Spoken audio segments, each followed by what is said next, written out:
बहुत बहुत स्वागत है।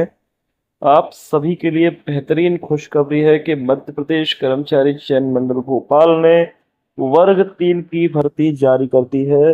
जी हाँ, वर्ग 3 की भर्ती आ चुकी है और ये उन अभ्यर्थियों के लिए है जिन्होंने प्री का पेपर निकाला हुआ है, यानी कि ये प्राथमिक शिक्षक चयन भर्ती परीक्षा 2025 है। प्राथमिक शिक्षक चयन परीक्षा 2025 है ये। और इसके ऑनलाइन आवेदन की जानकारी और क्या क्या सिलेबस रहेगा, एडुधाम चैनल आपकी इसमें क्या हेल्प करेगा, इन सब चीज़ों के बारे में हम इस वीडियो में जानेंगे। आप लोगों को ये बता दूं कि ऑनलाइन आवेदन भरने की जो दिनांक है वो है 18 जुलाई, यानी कि बहुत जल्दी आपके आवेदन स्टार्ट हो जाएंगे। और इसकी जो अंतिम तिथि है वो है 1 अगस्त। 1 अगस्त को इसके फॉर्म भरना बंद हो जाएंगे। आवेदन में संशोधन करने के लिए जो आपको तिथि दी गई है वो है 6 अगस्त, यानी कि आपके 6 तारीख तक कंप्लीटली इसके फॉर्म भर दिए जाएंगे। अभी जो टेंटेटिव, जिसे मैं बोल सकता हूँ संभावित दिनांक है यहाँ पर, तो टेंटेटिव डेट जो हमें दी गई है वो दी गई है, संभावित परीक्षा दिनांक आप देख सकते हैं, तो 31 अगस्त दी गई है। 31 अगस्त 2025। और इसे आप टेंटेटिव ही ना माने, मैं ये कहूंगा कि इसे आप फाइनल डेट मानिए। ये फाइनल डेट हो सकती है, इससे बढ़ेंगे नहीं, मतलब पेपर इसके आगे जाएगा नहीं। तो आप ये मान के चलिए कि ये आपकी ओरिजिनल डेट है। ठीक है, आगे चलते हैं। आगे इसमें और क्या क्या है। अभ्यर्थियों की जो शुल्क के बारे में बताया गया है वो मैं आपको बता देता हूँ कि केवल मध्य प्रदेश के मूल निवासी, अनुसूचित जाति जनजाति, अन्य पिछड़ा वर्ग, ईडब्ल्यूएस और दिव्यांग जन, ऐसे विद्यार्थियों की जो फीस है वो लगेगी 250 रुपीज, 250 रुपये। और अनारक्षित अभ्यर्थियों के लिए जो फीस है वो लगेगी 500 रुपये। ठीक है। और आपको एक और चीज बता देता हूँ कि जो बैकलॉग के पद आप भरे भरे जाएंगे उसके लिए कोई भी शुल्क मानदेय नहीं देना होगा, उसके लिए कोई भी शुल्क आपको नहीं देना होगा। पेपर सारणी की बात कर लेते हैं। संभावित दिनांक मैं आपको बता चुका हूँ कि 31 अगस्त 2025 इसकी संभावित दिनांक है। 2 पालियों में आपका परीक्षा होने वाली है, पहली और दूसरी। 2 पालियों में ये परीक्षा रहेगी। पहली पाली जो रहेगी वो 10:30 से 12:30, और दूसरी पाली जो रहेगी वो 3 से 5 बजे शाम को रहेगी। यानी कि आपको इतनी बात समझ में आई कि आपका जो पेपर है वो 2 घंटे का रहेगा, 2 आवर का पेपर रहेगा। और मैं आपको एक और चीज बता दूं, पेपर के सिलेबस में काफी बदलाव किया गया है। 100 क्वेश्चंस, 100 क्वेश्चंस यहाँ पर आपसे पूछे जाएंगे विद इन 2 आवर्स। ठीक है, ये आपको पता होना चाहिए ताकि आप इसमें प्रिपेयर करके जाएं। आपको और बता देता हूँ कि ये तृतीय श्रेणी की भर्ती है और प्राथमिक शिक्षक के नाम से भर्ती है। यहाँ पर जो डाउट आ रहा है बच्चों को, जो मेरे पास फोन कॉल्स भी आ रहे हैं, मैसेजेस भी आ रहे हैं, तो बच्चे ये पूछना चाहते हैं कि क्या बीएड वाले स्टूडेंट यहाँ शामिल हो सकते हैं। तो मैं आपको बहुत बेहतरीन चीज बता देता हूँ कि आपको लिखने की बार बार जरूरत नहीं पड़ेगी। आप ये देखिए यहाँ पर क्या लिखा हुआ है, कम से कम 50% अंकों के साथ हायर सेकेंडरी अथवा इसके समकक्ष। और यहाँ देखिए ये लिखा हुआ है डिप्लोमा। क्या लिखा हुआ है, आपको डिप्लोमा देना होगा। यहाँ पर क्या दिया हुआ है, डिप्लोमा या उसके समकक्ष। यहाँ देखिए हर जगह यहाँ पर आपको डिप्लोमा ही मिलेगा। क्या मिलेगा, डिप्लोमा। और जहां जहां आप देखेंगे, देखिए आपको डिप्लोमा ही चाहिए। इसका मतलब आप कहीं से भी एलिजिबल नहीं है।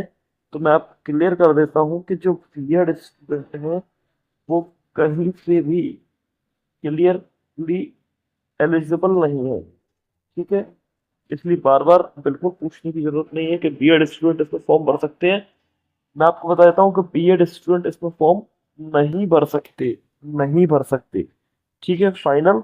हाँ, एक मैं आपको ये डाउट क्लियर कर देता हूँ, ये बीएलएड स्टूडेंट की अगर बात करें तो ये जो बीएलएड स्टूडेंट हैं इनके पास 4 साल का स्नातक है भाई, ध्यान रखिए। और जो बीएड की स्टडी होती है वो 2 इयर्स रहती है। कितना, 2 इयर्स रहती है बीएड।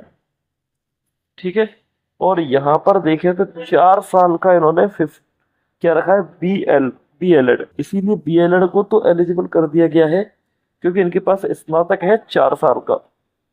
ठीक है, इसके बाद बीएड का क्लियर हो चुका है आपको। आपको बता दो न्यूनतम आयु जो रहेगी वो 21 ईयर्स रहेगी, और जो मैक्सिमम एज है वो सभी के लिए डिफरेंट है। आपको यहाँ पर अलग अलग तरीके से दी हुई है। जो अनारक्षित वर्ग के लोग हैं वो देख लें एक बार, 40 साल इनकी एज रहेगी, और जो लोग गेस्ट टीचर हैं उनके लिए 49 ईयर्स रहेगी। ठीक है, बाकी आपको यहाँ पर समय सारणी में दी हुई है, वो आप पढ़ सकते हैं। मैं आपको ले चलता हूँ सीधा सिलेबस की तरफ, क्योंकि जो इम्पोर्टेंट चीज यहाँ पर है वो है हमारा सिलेबस। क्या है? सिलेबस। अच्छा, एक चीज और देखिए, प्राथमिक शिक्षक के लिए 40% आपको लाना होगा जब आप अनुसूचित जाति, अनुसूचित जनजाति, दिव्यांगजन और ईडब्ल्यूएस में आते हैं। 50% लाना होगा उन जनरल कैंडिडेट्स को जो जनरल कैटेगरी में आते होंगे, इन्हें। ठीक है, तो ये आपको स्पष्ट होना चाहिए चीजों में। इसके बाद आपको मैं बता देता हूँ कि जो वैकेंसीज निकली है वो कितनी वैकेंसीज है। तो 10,150 वैकेंसीज है। कितनी है? 10,150 वैकेंसीज आपकी यहाँ पर निकाली गई है। काफी अच्छी वैकेंसीज कह सकते हैं। अगर एक मौका है आप सभी के पास, अगर आप चाहें तो इन भर्तियों में अपना सिलेक्शन ले सकते हैं। हम आगे चलते हैं। यहाँ पर आपको प्योर डिटेल में चीजें दी हुई है कि किस किस किस श्रेणी में कितनी कौन सी भर्ती यहाँ पर दी गई है। तो यह आप बिल्कुल अपने फोन में निकाल कर और बिल्कुल इत्मीनान से पढ़ सकते हैं। ठीक है, यहाँ पर आप देख लीजिएगा।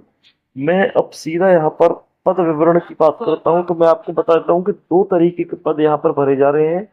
एक तो आपका प्राथमिक शिक्षक और एक आपका प्राथमिक शिक्षक विज्ञान। फॉर्म एक ही भरा जाएगा दोनों के लिए। ठीक है, उसी में से जो भी सिलेक्ट होंगे दोनों यहाँ पर सिलेक्ट कर लिए जाएंगे। अच्छा, अहर्ता की बात करें तो दोनों की अहर्ता में अंतर दिया गया है, आप ये देख सकते हैं। यहाँ पर भी डिप्लोमा है, यहाँ पर देखिए मैंने आपको क्लियरली पहले बता दिया था कि 2 वर्ष का डिप्लोमा, 2 वर्ष का डिप्लोमा बीएलएड अगर आपके पास है, और ये 2 वर्षीय, 2 वर्षीय यहाँ पर भी क्या है? डिप्लोमा ही है। क्या है? डिप्लोमा। ठीक है, यहाँ पर एक चीज देखिए कि स्नातक उपाधि तथा प्रारंभिक शिक्षा में 2 वर्षीय डिप्लोमा अथवा इसके समकक्ष, यानी कि आपको या तो आपके पास स्नातक उपाधि, भले ही आपके पास स्नातक हो, लेकिन आपको 2 वर्षीय डिप्लोमा देना ही होगा। 2 वर्षीय डिप्लोमा यहाँ पर लगेगा ही लगेगा। यहाँ पर प्राथमिक शिक्षक की अगर मैं बात करूं तो ये कहते हैं कि 50% आपके हायर सेकेंडरी में, और 4 वर्षीय स्नातक उपाधि बीएलएड का होना या फिर 2 वर्षीय डिप्लोमा का होना अति आवश्यक है। ठीक है, तो ये आपको बात क्लियर हो गई होगी। एज लिमिट फिर से दे दी गई है। यहाँ पर जो एज लिमिट काउंट की जाएगी वो आप पता होना चाहिए, 1/1/2025 के हिसाब से की जाएगी। तो जो लोग एलिजिबल है वही इस पर फॉर्म भरे, है ना, किसी और की सीट को न गवाए। आगे चलते हैं हम सिलेबस की तरफ। मैंने आपको दोनों ही चीजें बता दी हैं। ये पेजेस थोड़े से रिपीट हैं आई थिंक। हाँ, तो ये अनारक्षित श्रेणी से जितनी भी चीजें आ रही हैं आपके सामने है। मैं आगे बढ़कर ये देखता हूँ कि यहाँ पर आपको सिलेबस मिल जाए। अच्छा, अवधि की बात करें तो मैंने आपको बताया कि 2 घंटे का पेपर रहेगा, 2 आवर्स का, और इसमें 100 क्वेश्चंस आपको सॉल्व करने होंगे। सारे क्वेश्चंस एमसीक्यू होंगे, कोई नेगेटिव मार्किंग आपको नहीं मिलेगी। ठीक है, जितने आप सही करेंगे वो आपके सही ही रहेंगे। मूल्यांकन पद्धति आप देख लीजिए, यही मैं बात कर रहा था कि 1 अंक दिया जाएगा अगर आपका सही है तो, और कोई भी ऋणात्मक अंक नहीं रहेगा, कोई भी ऋणात्मक अंक नहीं रहेगा, नेगेटिव मार्किंग नहीं रहेगी।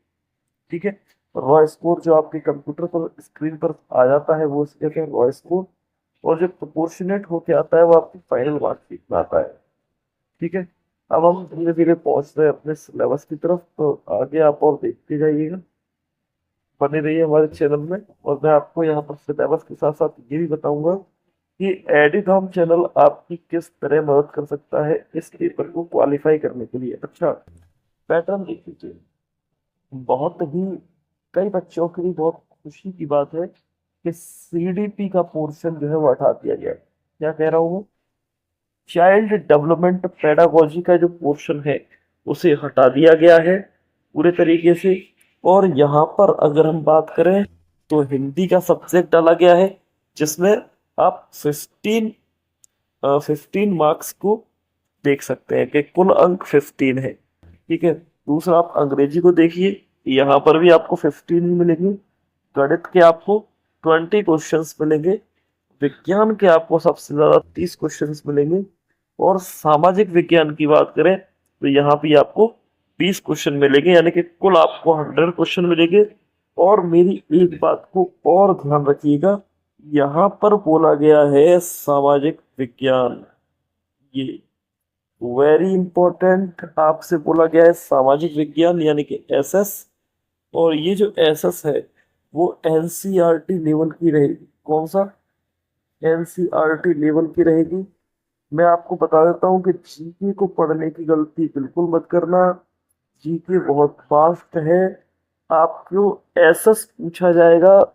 एसएस मतलब सोशल स्टडीज पूछा जाएगा, यानी कि 9th क्लास और 10th क्लास की एनसीईआरटी की बुक्स, या फिर मैं अगर डायरेक्टली बताऊं तो 6th 7th 8th 9th 10th, यानी कि 6th से लेकर और 10th क्लास तक का एनसीईआरटी का सिलेबस यहाँ पर आपसे पूछा जाएगा।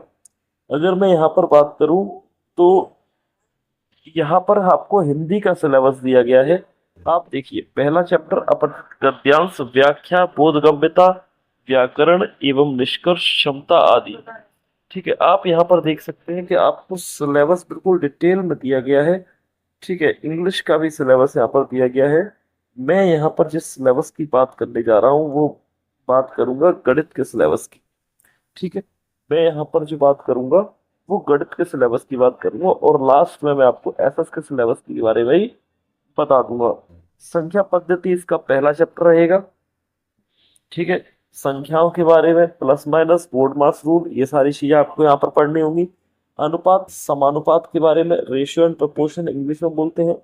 तो अनुपात समानुपात के बारे में, राशियों की तुलना, अनुपात समानुपात और प्रतिलोम अनुपात। और आपका तीसरा टॉपिक है बीजगणित। क्या है? बीजगणित, यानी कि मैं इसकी बात करूं तो ये है आपका अलजेब्रा। क्या है? Algebra. Very very important topic. बहुत सारे क्वेश्चन बनते हैं अलजेब्रा से। ठीक है। इसके बाद आपको जो मैथ्स में टॉपिक मिलेगा वो मिलेगा ज्योमेट्री और कोऑर्डिनेट ज्योमेट्री। क्या मिलेगा? ज्योमेट्री और कोऑर्डिनेट ज्योमेट्री। मैं आपको बताता हूँ कि वर्ग 2 में भी कोऑर्डिनेट ज्योमेट्री से क्वेश्चन पूछे गए थे, और यहाँ पर भी ज्योमेट्री और कोऑर्डिनेट ज्योमेट्री से क्वेश्चन पूछे जाएंगे। अगला जो चैप्टर आपको मिलेगा वो मिलेगा त्रिभुज। आप यहाँ पर देख सकते हैं कि वो सी में आ जाएगा। साथ ही साथ क्षेत्रवृत्ति मिलेगा आपको। क्षेत्रवृत्ति यानी कि मेंसुरेशन आपको इसमें भर भर के मिलेगा। आप ये मान के चलिए कि मेंसुरेशन से क्वेश्चन आएगा ही आएगा, ये पक्की बात है। मेंसुरेशन को वो छोड़ नहीं सकते। Very important. इसके बाद अगर बात करें तो सांख्यिकी और प्रायिकता, यानी कि आपको स्टैटिक्स और प्रोबेबिलिटी, स्टैटिक्स और प्रोबेबिलिटी से क्वेश्चन आएगा। अच्छा, यहाँ पर आपको एक चीज बहुत बेहतरीन दी है कि त्रिकोणमिति से क्या क्या चीजें आएंगी। तो आपको स्पेशली बोल दिया गया है कि भाई जो आइडेंटिटीज आएंगी वो इन लेवल्स की आइडेंटिटीज आएगी। ठीक है। आपको यहाँ पर दी हुई है कि sine square theta plus cos square theta equal to 1, 1 plus tan square theta equal to 1, और 1 plus cot square theta equal to cosec square theta. ये सारी आइडेंटिटीज आपको यहाँ पर देखने को मिलेंगी। ठीक है। इसी के साथ में अगर और सिलेबस की बात करूं तो एसएस के सिलेबस की मैं पहले बात करना चाहूंगा। बहुत ही सिंपल सिलेबस दिया है इन्होंने एसएस के लिए। बस थोड़ा सा आपको ध्यान रखना होगा। आप एडुधाम चैनल पर बने रहिए। आपको एसएस और मैथ के इन दोनों के बेहतरीन कॉन्सेप्ट्स मैं आपको यहाँ पर सिखाऊंगा। ठीक है। और आपका जो भी लेवल रहेगा इंग्लिश हिंदी के, मैं यहाँ पे वो यहाँ पर क्वेश्चन कराता रहूंगा। ठीक है। लेकिन इन दो सब्जेक्ट्स के मैं आपको बहुत बेहतरीन कॉन्सेप्ट बताऊंगा। इंडिया साइज एंड लोकेशन बहुत simple, physical features of India, main geographical distribution. आप ये मान लीजिए कि आप ये क्लास 9th एनसीईआरटी का 1-2 चैप्टर पढ़ रहे हैं। 1-2 क्लास 9th का, ड्रेनेज सिस्टम क्लास 9th का 3rd chapter, climate class 9th का 4th चैप्टर, है ना। यहाँ तक आपका बिल्कुल क्लास 9 में 1 2 3 4 ज्योग्राफी के, यहाँ से आ जाइए तो 6 7 क्लास के सारे टॉपिक्स हैं। मतलब बहुत इजी रहेगा आपके लिए। आप एडुधाम चैनल को सब्सक्राइब कीजिए और नेक्स्ट वीडियो का वेट कीजिए। मैं आपके लिए बहुत बेहतरीन कॉन्सेप्ट के साथ इस वीडियोस को शुरू करूंगा और मैं बिल्कुल ये पूरी कोशिश करूंगा कि आपको बहुत ज्यादा से ज्यादा एमसीक्यूज लगाने के लिए मिलते रहेंगे। ठीक है, मैं आज यहीं पर इसको समापन कर रहा हूँ। मिलते हैं अगली वीडियो में, तब तक के लिए धन्यवाद आप सभी का। और मैं बस यही चाहूंगा कि आप एडुधाम चैनल को सपोर्ट करें। धन्यवाद।